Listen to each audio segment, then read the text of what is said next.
It is 5:56. A new joint study from UCLA and the National Center for Atmospheric Research finds a warmer atmosphere from climate change is putting California at major risk of what's called mega floods. Researchers say a mega flood will be similar to this summer's St. Louis and Kentucky area flooding, but across a bigger area. California's lowlands will become inland seas from supercharged heavy rains. KTVU's Tom Vacar looks at what California is doing to get ready for this and how it wants to maximize potential rainfall to help with our water supply. We can't do the same damn thing anymore.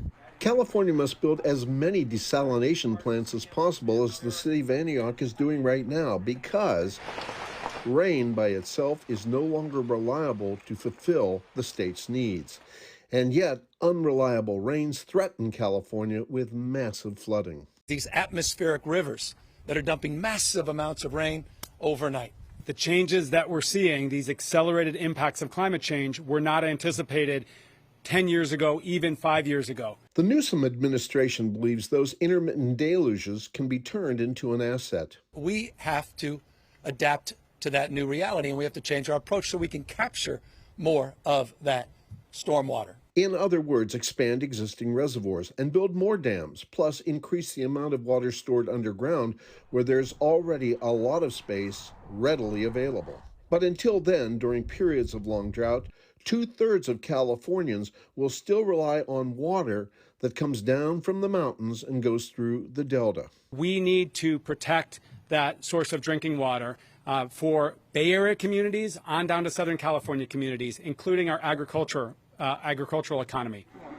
That's why the California Water Resources Director says desalination is so very critical. We have to create new water supplies through recycling and desalination. This plant was made to treat brackish water, lightly salted water. It was not made to treat seawater. But every day, as the sea level rises around the world, that water approaches this plant. And should it get beyond this plant into the delta, that would be an unmitigated disaster for California. When it's dry, if rising seas push highly salted seawater into the delta, and then it spreads as far as the massive pumping stations in Byron that send fresh water south to Valley Farms and onwards to Southern California, the state's economy could be gravely damaged. Tom Vacar, KTVU, Fox 2 News.